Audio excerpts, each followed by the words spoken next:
This is The Tea Mind with me, Erica Moore. It's a space to slow down, step out of the noise and see things a little more clearly. Some episodes are conversations about the moment that clicked and what changed afterwards. Others are shorter clarity sessions, just a few minutes to come back to yourself and think clearly in the middle of a full day. Because when the usual pace stops working and everything starts to feel a little unclear, the answer isn't more input, it's creating a moment to see what is already there. And at the end, I'll share a simple tea ritual that you can try yourself.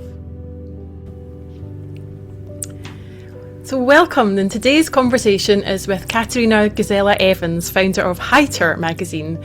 And it's much more than a magazine, it's a publication and a whole community that's really centred around living intentionally, living with creativity and finding those little moments of joy in everyday life, which is why I'm so excited to have her on the Tea Mind podcast today, because that's what we try and do through pausing for tea every day. So in this chat, we're going to be talking about finding your path and creating little cheerful moments along the way, and also digging into the moment that Katharina realised she wanted to build a slower, more intentional way of living and creating. So pop the kettle on and join us as we discuss what happens when we slow down enough to quieten down that noise a little bit and find a way back to ourselves. So Katharina, I'm so excited to have you on the podcast today. How are you? I am really well. Thanks so much for having me, Erica. It's such an honour to be here. It's nice. Yeah, we're both fellow Edinburgh business owners, so it's nice to meet you at long last. Yes. So I'd love to start just by finding out where your story starts. Tell me a little bit more about your background. Yeah, so I do have a background in fashion media, actually. I studied at London College of Fashion, and my studies had a really heavy journalism focus. There was a big focus on magazines, but even before that, I've always loved magazines. Magazines were the things I spent my pocket money on when I was in primary school and then later on. And my studies really encouraged me to go deeper into the topic. And eventually over the years lead me to bringing out my own print publication. Fantastic. Yeah. So what kind of jobs did you have before you started Heiter? Yeah, well, before I even studied at before I studied at university, I actually worked as a nursery teacher. That was my first diploma. I'm originally from Austria, and in Austria, you start after secondary school. You can already go to particular schools where you do an education in addition to your normal A-levels, and that is what I did for nursery teaching. So I started off teaching, which was in a way about mindfulness already, I guess, or intentional living, the way you bring up your little ones, or other people's little ones in that sense. And I was always passionate about journalism, as I already said, and fashion. So I knew that at some point I wanted to change careers and work in the fashion industry. So when I was 23, I think, I quit my teaching job, moved to New York first for a fashion internship, and when I was there, already applied at London College of Fashion, and got in. Started to study full-time at first, and then during my second year already, I took on a full-time job in a marketing department at a British retailer. And from there, moved into luxury fashion over the years, finished my studies, and then went more into publishing. Yeah. And what is it that you've always been really passionate about magazines? What is it about them? I think holding the actual physical copy in your hands. That's, I guess, something that only developed over the years when the world became more and more digitalized. So I still really enjoyed it, holding something in my hands, the smell of paper, the actual activities of going through a magazine. But then the content, of course, the inspirational content, it's a little bit like an escape, I would say. Yeah. And there's a lot of creativity in there. It inspires me for my creative work, and yeah, I simply love it. When you were working in the fashion world and writing and all that, were you sort of happy doing that? How was it? Fast paced? Was it? Yeah. Yeah. Well, there will always be a part about the fashion industry that I admire. That is the creativity and the beautiful clothing. I loved being in a really creative environment, but yeah, with creative jobs, especially if they're attached to an e-commerce business, for instance, it is very fast-paced, as you said, and of course, there's a very commercial side to it. And it was fun to be involved for a bit, and see the businesses I worked for grow. It was all very exciting, but I realized very quickly that it's probably not the best environment for me. Back in 2016, that was actually also the year I graduated from uni. I burned out, and that was definitely very much connected to the job I had back then, and of course going to university on the side. And at that point I still went to uni and worked in London, but we lived about an hour out of London, and I had that commute on top, and it just all got too much for me. And that was the first time I realized that perhaps I should make changes. And I guess it was the start of slowly starting to remove myself from that very fast-paced world I was in. Wow. So yeah, there's a lot going on there, obviously, at that time. And looking back on it now, how long a period do you think was building up to that burnout experience? Probably 4 to 5 years. Yeah. I was in my 20s back then. And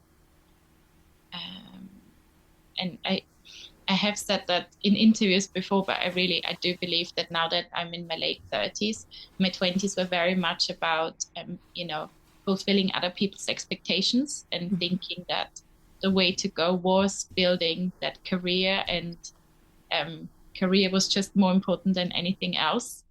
And it was only in my 30s where I realized that my own expectations were more important than, what my CV looked like.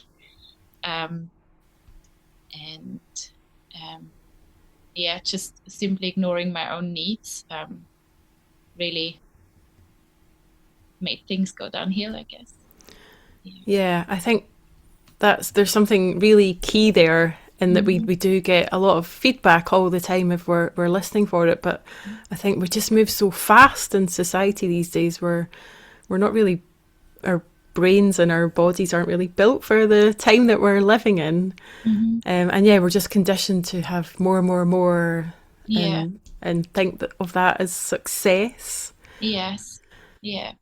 Well, especially because other people tell you. Exactly. Yeah, it's conditioning, isn't it? Yeah.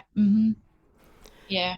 And it was definitely it was just such a life-changing experience in the end. The actual burnout, and I don't think I would have realized without it. It was literally my body telling me to stop from one day to the next. I was physically not capable to do anything anymore, and getting to the point meant that I ignored my inner voice for a really long time. Yeah, my body had to show me that something was wrong. Yeah, and that happens all too often, doesn't it? Because it's so easy to just ignore all these warning signs, and then suddenly you don't get a choice anymore. It's like, first of all, you get a little pebble, and then another little pebble, and they get bigger and bigger, and finally the boulder comes, and just you have to stop. Yeah. So what was that time like for you then? Tell me more about your journey. Yeah. Well, when it happened, I was really devastated because, I wanted to succeed. I wanted to be good at the things I was doing. I wanted to, do really well at uni. And my job, I was very close to a promotion. So obviously I wanted to show that I could do it and be up for it, I guess. And then being at the point of not being able to do any of it anymore. But I really thought the world was ending. And I was still at that point, like somebody else needed to help me. You know, that is what I thought. I really thought something would have to happen externally so that I could get better again and that I could continue. And it took me at least, I don't know, 3 to 4 weeks of being really depressed to realize that I was the only one who could make changes. And because I was so unwell, I couldn't really do a lot myself. I had to find something that was small but still intentional and had a real effect. And that is when I started to find those heiter moments or cheerful moments, as you described them earlier. Because I was only capable to leave the house for a cup of coffee, for instance, or to go for small walks or a little creative activity. And bit by bit, it really started to work, and I felt like myself again, and I felt joy again, which I didn't before. And eventually I really got better from it all. Yeah. Wow, that's such a lot to go through. And the fact I'm in awe how you found that resilience to take those little steps and find those little things that did work for you. So how did that lead on to what you're doing now? Well, because I was so amazed with the result, like literally, because I did all those things and because I was better again, I could eventually go back to uni, I could go back to work, and I felt I was stronger and I came out of it much more resilient, as you said before. I really had the urge to share that knowledge with other people. And that led me to founding heiter. And around the same time, I also had to hand in a final project for university, and that was in the end a pilot version for the magazine. That was the journey, I guess. Wow. What else was going on around in life at that sort of time? Well, quite a lot, because I was offered a job in Munich at the same time. So we moved from England to Germany, and I was already married at that point. We moved. I graduated, and the reason why I moved was another job in the fashion luxury industry. Obviously I wanted to focus on the job as well, but because I was so passionate about heiter, I started to run it on the side. And I did that up until I had our son. That was 4 years later. Yeah. Wow. And what did that feel like when you were sort of working but also trying to do your magazine project at the same time? And definitely hard at times because it was just very full on. But at that point I didn't have children and it still felt possible. Obviously that was my marriage, and we had friends in Munich, but we didn't have any family, so the focus was very much on the jobs, and I had the time to on weekends or in the evenings to still work on it, and I had more energy as well. So it felt all right, and I actually achieved quite a lot looking back at it. Like I started in-person events for heiter. I had the social media site, there was the blog already. I didn't have the energy to go and produce a print publication yet. That only started later. But given the situation I was in back then, I do think I achieved quite a lot for heiter. And I also think that a lot of the community members that are around now are from that time, because I had the time to connect and engage and, be fully present. Yeah. And how did you keep yourself aware? How were you able to sort of keep tuning into yourself and listening for those signs that perhaps you were going off Yeah. doing too much or not Yeah, listening to no. yourself. Obviously, because I had the experience back in 2016, I knew better, and I was much more aware of the little things I could do in between, which I wasn't before I had my burnout. So even though I juggled a lot, I always made sure that I consciously enjoyed my first warm drink in the morning, for instance, that I went for walks on my lunch breaks, for instance.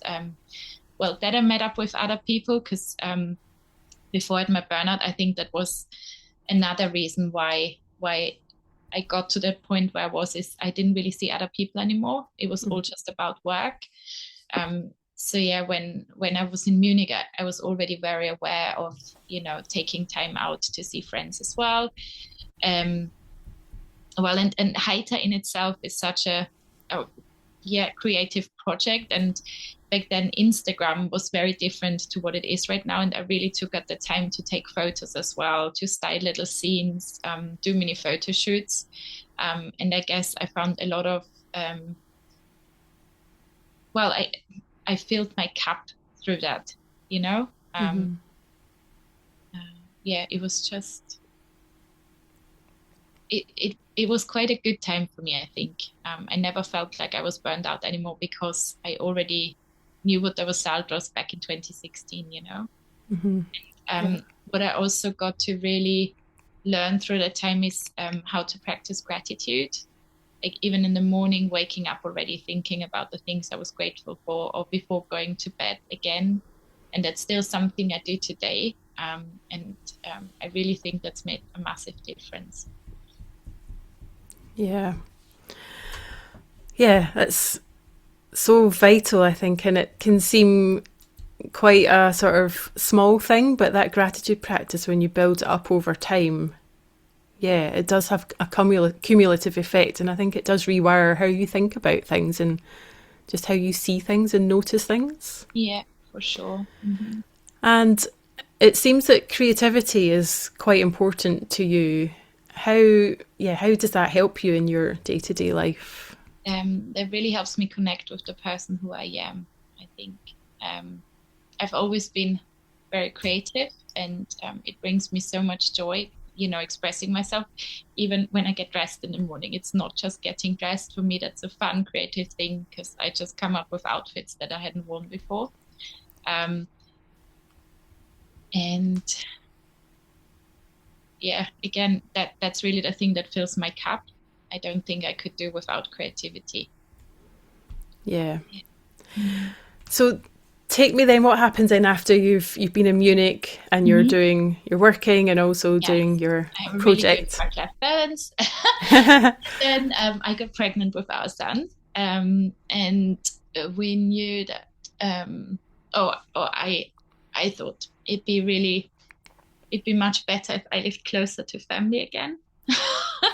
Having that first baby, so we moved from Munich to Austria just before I had him.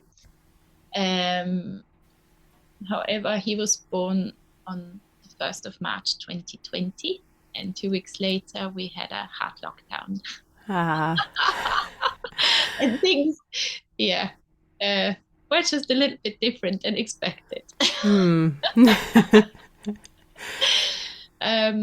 Different, but not all bad. Obviously, the world situation was really worrying. But that opened up. Well, I was on parental leave as well, so I didn't work when my son, was little, but it also opened up a lot of new opportunities for heiter. I'm sure you can remember back then we were all really excited about going online, having calls, seeing friends and family online, attending workshops, on social media. That year, as I already said, a lot of new opportunities for heiter arose. There was a bigger online community. I introduced online events for the first time. Brand collaborations emerged. It all felt very exciting. yeah, but oh, and that was, I guess, also my encouragement to then say, well, after my parental leave, I don't want to go back to my previous job. I want to focus on heiter fully. And yeah, that was the plan. Then I got pregnant with our daughter. It was about 2 years later. And at that point, I also ran the first, a crowdfunding campaign for the first heiter print issue. Because, when I knew I would fully focus on heiter, I really wanted to bring my initial idea back. And while I was still very passionate about magazines, and it was always my dream to turn heiter into that full print publication. And the crowdfunding campaign was successful, and the magazine launched, and the same week I had my daughter. And yeah, I really underestimated having 2 children.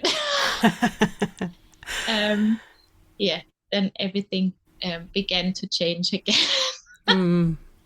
Yeah, my son was he still is very gentle, and it was very easy for me to do work when he was asleep, or even a little bit next to him when he was younger. And I had quite a good childcare set up later on, but then of course with 2 children, it's all more of a juggle.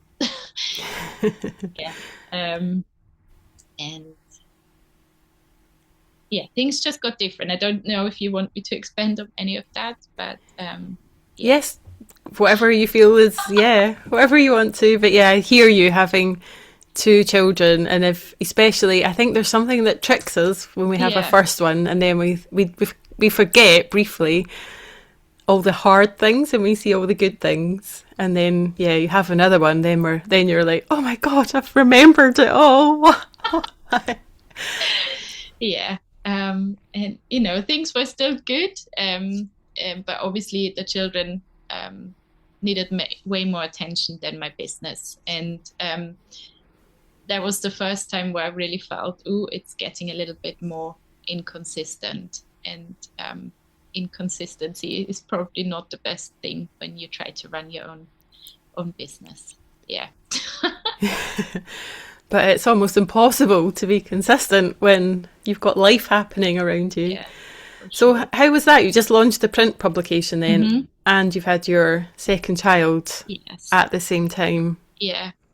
So I still try to push through that launch, send out all the copies that were already pre-ordered. But yeah, some things I really felt like it came to a halt. That brilliant online community I was talking about earlier, like I kept in touch with some of them, but I could tell I didn't have the time to sit there and engage online all the time anymore.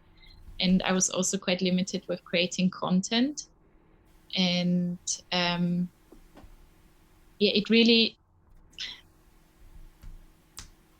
it shaped the business in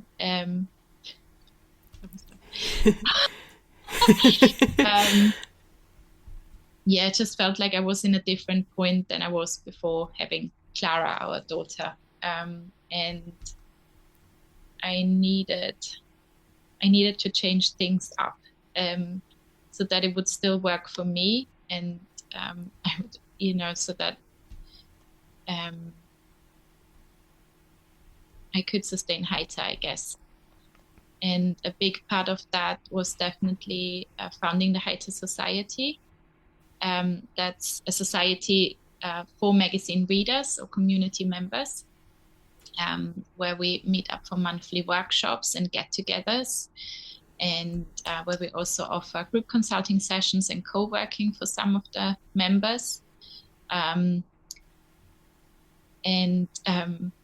The idea for that already arose during the crowdfunding campaign for issue 1. And I had quite a few founding members from there, but especially when I had Clara, I realized how important that community actually is, because, I had the regularity with them. Those workshops were all booked in, and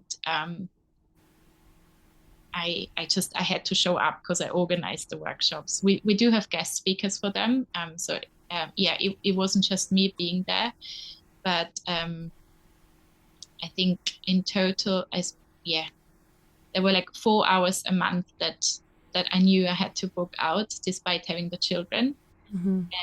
And they were also, well, like self-care for myself. And that really kept me going, even when I couldn't show up online or I couldn't collaborate with anyone, I still had that. And that kept heiter going over the years. Yeah. Yeah, it sounds like that community's been really key and really important right from the start of heiter. Oh. Mm-hmm. And yeah, I love what you've created throughout that community. Yeah, it sounds amazing. And all the wonderful workshops and things you do. I'm just curious, at that time when there was so much pressure on your time to do looking after kids and so on. How did you feel at that time when you had to sort of park some of the things you wanted to do with heiter and focus on children and just sort of get through that period? Yeah, definitely frustration. Uh-huh. Because, well, I've always been quite ambitious and I've always had big goals, and it took me a while to accept that was not the time to work towards that. My attention was needed somewhere else, and I definitely struggled with it. Well, I struggled with it quite a bit at the beginning, but once I had accepted that was it, I could really lean into it, and it was then just okay, because with children, I'm sure you know that as well, everything is a phase. And once you've figured that out, that phases come and go, it's easier for you to accept that. Yeah, I think that's a good way to look at life as well. It's all phases, nothing's permanent. Yeah, everything sure. Mm-hmm. changes. Yeah, I can really relate to that feeling of frustration though, when you're in one situation but you really want to be pushing forward with something else. And yeah, I guess, did your earlier experiences, learning what you did going through your burnout experience, sort of help with that situation, help you to accept things? Yes, for sure, because it really changed my way of looking at life. And again, going back to that, trying to be present in the current moment and being grateful for it, that helped as well. Because obviously I'm grateful. At that point I was already grateful for my children, and I just had to, focus on that. Being there for them is the most important thing, or was the most important thing at that point. Still is. It just helped me shift, I guess. Yeah. My thoughts. So I'm curious, how do you see life now? How has it changed for you? Well, it's changed quite a bit again because, we moved again 1.5 years ago. We left Austria for Edinburgh because both my husband and I really missed living in the UK. And obviously with a move, there were a lot of challenges as well, like not having family around anymore, having very limited childcare, and it took us a while to feel settled. Yeah, it is all about being present and enjoying what you've got right now. Mm-hmm. And controlling the moment you're in. Well, you cannot control the moment, but you can control the way you think about it. Yeah. If you really have that appreciation of what's there, then it helps you look at life differently in a way. Of course, there's still things I want to achieve in the future. But I don't really know what the future will throw at me. So I feel like I'm really at the point where I'm just like, okay, this is me right now. This is what I've got. And I want to get the best out of it, if that makes sense. Yeah. So it sounds like you've really been sort of practicing and leaning into living in the moment and yes, gratitude seems to be a huge part of that as well, Sure. which, Yeah. Mm-hmm. yes, I guess I'm imagining lots of people would be wishing they could live more in the moment and, yeah, stop worrying about what's gone on in the past or what's going to happen in the future. Because, yeah, this is what we have right now. Yeah. Do you have any tips for people about how they can live a little bit more in the moment and stop worrying or... Yeah. Well, one thing could be that you start a gratitude journal, even if it's just 3 or 5 things you write down each day. And another thing, what I do sometimes, because, well, with a mum and school runs and running a business, it's sometimes a little bit hard to take out time and stop. But there's a little practice that I do now and then, where I simply close my eyes for a minute and try to really focus on what I hear. Then I try to focus on what I can feel right now, how my body feels. I try to smell what's around me, like try to if I can smell it. And then I often open my eyes and just try to figure out what I can see. And that helps me to really calm down. And then I usually just take a few breaths in and out, and that really calms me down. Yes. Oh, I love that. Yeah, I do that quite often as well, and it just helps to sort of really make you aware of what is around you, and it grounds you in that moment. So yeah, that's super, super helpful. And I see a lot of particularly business women that are really, they want to be really successful, they're really ambitious, but there's a lot to sort of juggle with and contend with, lots of competing things vying for your attention. I wonder, do you have any ideas of how we can sort of hold that tension between wanting to be super successful, in quotes, and also being true to ourselves and living in a way that's sustainable without breaking ourselves completely? Yeah. It is quite a hard question because we're constantly bombarded with things that, well, at least that is how I feel whenever I go on social media. I see something where I'm like, oh, should I do the same or should I be there already? But, what helps me is reminding myself that my journey is literally my journey. Nobody else can have the journey. Like your journey will always be yours. Yeah. And I found that quite comforting. And then I also believe that, things come into our lives when the moment is right.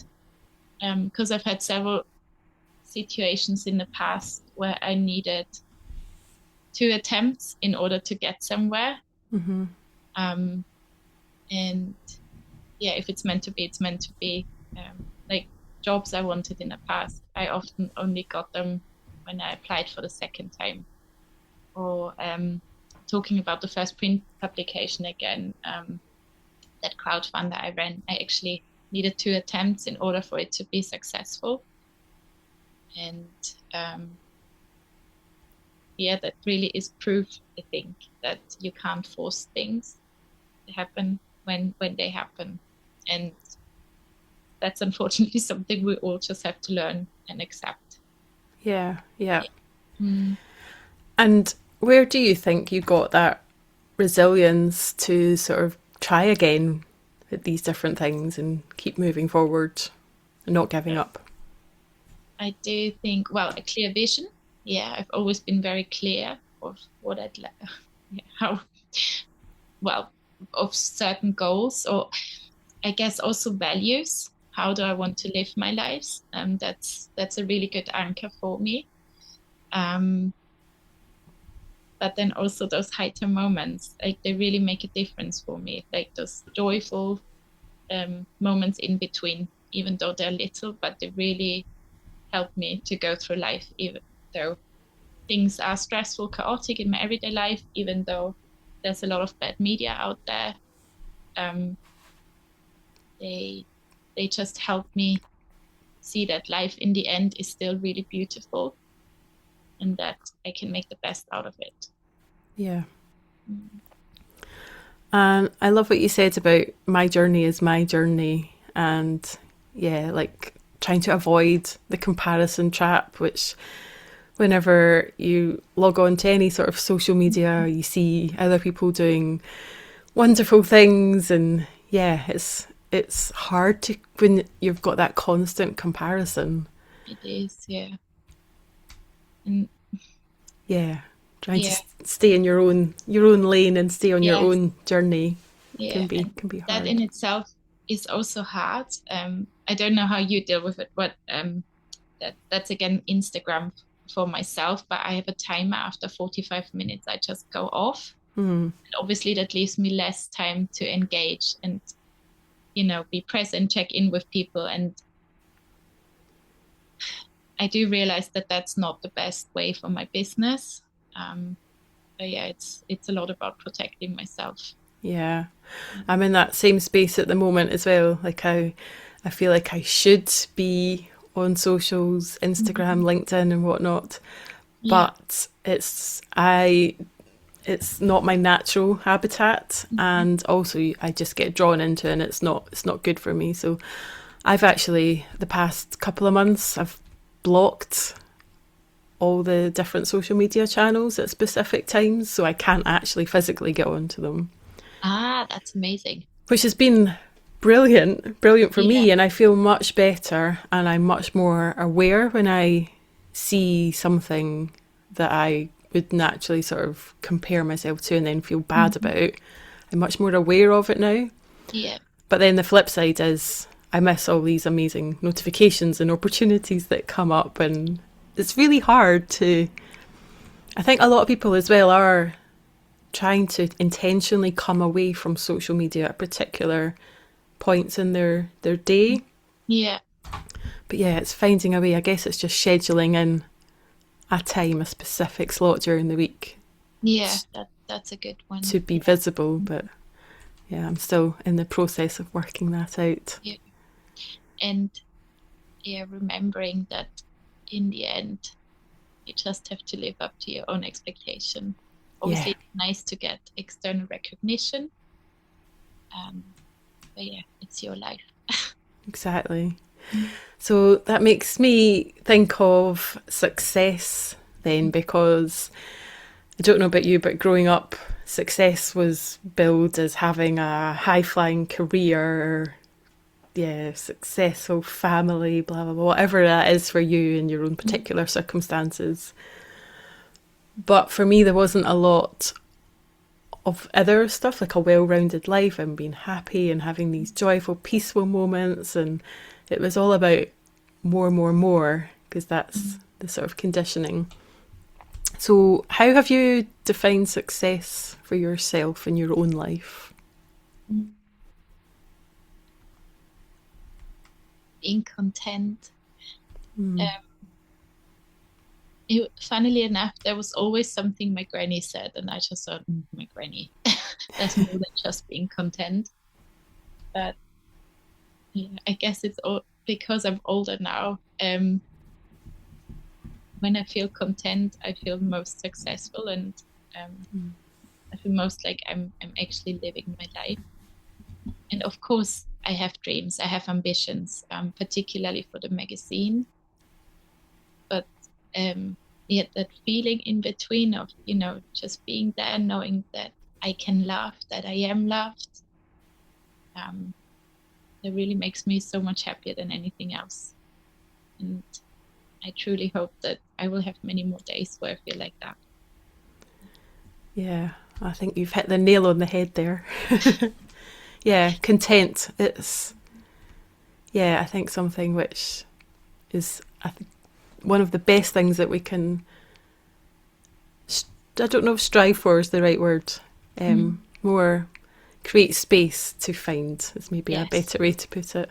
Yeah, Oh, I love that. And yes, apologies, I seem to be asking you all the big, deep, meaningful questions today.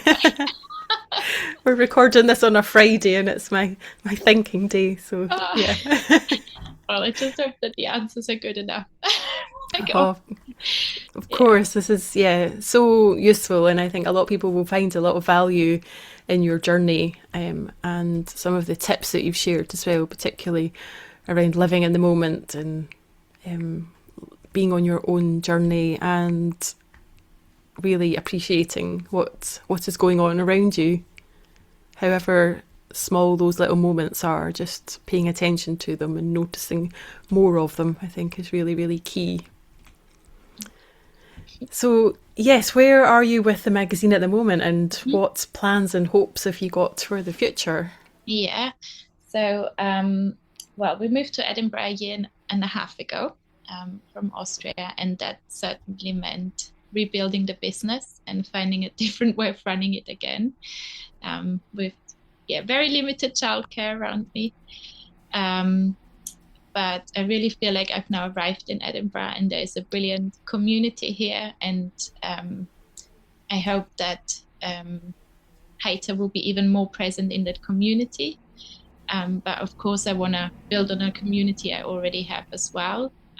There's definitely the goal to grow the heiter society. The ladies who are part of it, they really are the kindest, most supportive and creative people I've met. They're all really authentic, and I think authenticity is a big part of heiter. That's something I just want to grow more. The second print publication came out 2 years ago, and because of the move, I got a little bit delayed with producing issue 3. But if everything goes well, issue 3 will come out in September, with a launch event here in Edinburgh as well. In order to get there, I'm actually running another crowdfunding campaign right now.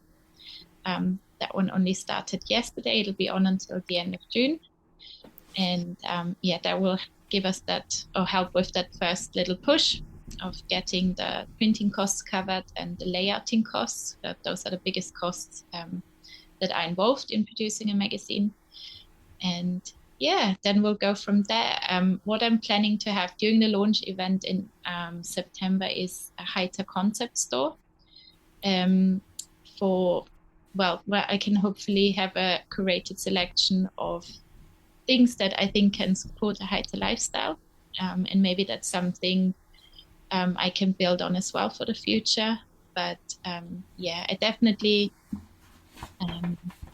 want to move more into build on the print publication side of heiter, and hopefully by doing so spread more heiterkeit in the world and remind people that we really can have calm and joyful and beautiful moments of life, even though the world around us is really messy.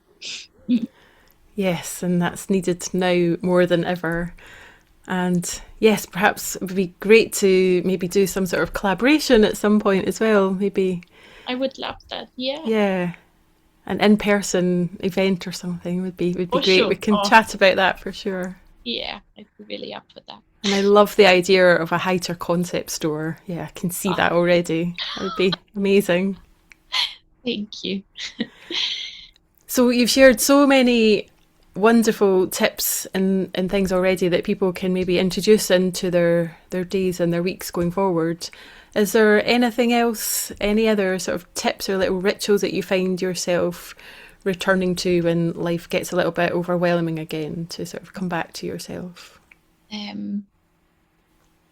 Checking in with yourself, reminding yourself what are the things that actually bring you joy. I think that really is a biggie. And because again, we get bombarded with so many things, and sometimes it's a little bit easy to forget what the things are that we really like, and then just trying to make a little bit of room for it. Even if it's just if you are someone that enjoys dancing, but you don't necessarily have the time for it, maybe you can dance doing cooking in the kitchen. There's so many little ways, or, listen to a good book, or a podcast you enjoy on your school run. That is what I can highly recommend. Just making sure that you don't forget what you really like, and trying to figure out how you can incorporate that in your busy everyday life. Yes, I love that. Creating a little joy list that you can pick from every day. Yes. And give yourself permission to do it without feeling guilty or anything. For sure. Oh, amazing. Is there anything that we've not talked about that you would like to share or talk about just now? No, I think we've covered everything. Probably more than I intended. No, it's been incredible. It's been so lovely, and thank you so much for being so open and sharing your journey, because I think that the more open we are, I think the more we can help other people, and that's clearly you've built such a community that's stuck with you and stayed with you and grown over those years, and it's exciting to see how you sort of take that forward and just help people to stay present in their everyday and enjoy what they've got in this moment without worrying about the future. And I think that's such a key lesson, and the more people that are helping other people achieve that, the better, I think. And you've shared so many valuable tips as well, whether it's a gratitude practice or just closing your eyes and thinking of some things that you can see, hear, feel, touch, etc., just to really bring yourself back and ground yourself. And yes, I'd encourage people just to accept that they're on their own journey and not compare themselves to anyone else's, and to do what you've done and create your own version of success in a way that works for you. So it's been so inspiring talking to you, and thank you so much for coming on the podcast, and I look forward to meeting you in person soon. Yes, very soon. Thanks, Eric. Thank you. If something in this episode stayed with you, don't try to change everything all at once. Just start with a moment. Make some tea, let it steep, take a breath, and notice what's actually there. And from there, choose whatever matters next for you. This is the Tea Mind. From presence to clarity, so you can live with intention.